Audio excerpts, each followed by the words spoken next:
नमस्कार मित्रांनो, लाडक्या बहिणींसाठी मोठी बातमी आहे. चला तर पाहूया.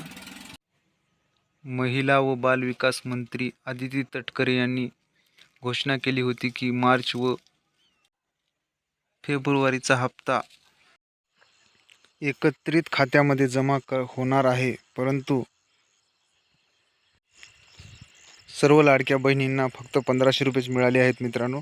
चला तर पाहूया काय आहे सविस्तर बातमी. चॅनलवर नवीन असेल तर चॅनल सबस्क्राईब करा मित्रांनो.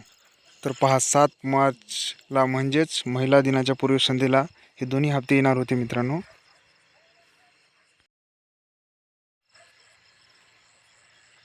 परंतु आत्तापर्यंत फक्त 1500 रुपये आलेले आहेत मित्रांनो. पहा, तर आदिती तटकरे यांनी आपल्या पोस्ट काय म्हटले तर पहा मित्रांनो, स्क्रीनवर दिसत आहे. मुख्यमंत्री माझी लाडकी बहीण योजनेतील सर्व पात्र लाभार्थी भगिनींना फेब्रुवारी व मार्च महिन्याचा सन्मान निधी वितरित करण्याची प्रक्रिया दिनांक 7 मार्च 2025 पासून सुरू झाली आहे. ही प्रक्रिया दिनांक 12 मार्च 2025 पर्यंत सुरू राहणार असून सर्व पात्र लाभार्थ्यांच्या बँक खात्यात फेब्रुवारी महिन्याचे 1500 रुपये व मार्च महिन्याचे 1500 रुपये असे 2 टप्प्यात एकूण 3000 रुपये जमा करण्याची प्रक्रिया युद्धपातळीवर सुरू आहे.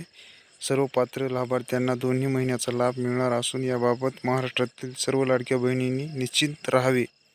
तर पहा मित्रांनो, सर्वांना आहे ना 15 तारखेपर्यंत हे पैसे मिळून जाणार आहेत मित्रांनो. एक हप्ता मिळाला आहे, दुसरा हप्ता पण थोड्याच दिवसामध्ये खात्यामध्ये येणार आहे मित्रांनो. व्हिडिओ शेवटपर्यंत पहा मित्रांनो. लाडकीला 2100 रुपये कधीपासून? बऱ्याच महिलांना प्रश्न पडलेला आहे मित्रांनो की 2100 रुपये कधीपासून मिळणार आहे, ती जी सरकारने घोषणा केलेली होती. तर पहा, मुख्यमंत्री माझी लाडकी बहीण योजनेतील पात्र महिलांना प्रत्येक महिन्याला 2100 रुपये देण्याचे आश्वासन आम्ही जाहीरनाम्यामध्ये दिले होते. या आश्वासनाची आम्ही पूर्तता करणार आहोत, यात कोणतीही शंका नाही. 2100 रुपयांबाबत नियोजन सुरू आहे. आमच्या घोषणेचे नक्कीच पालन करू असे त्यांनी स्पष्ट केले आहे. तर मित्रांनो, 2100 रुपयेसुद्धा मित्रांनो मार्चच्या अर्थसंकल्पानंतर सर्वांना मिळणार आहेत मित्रांनो. धन्यवाद.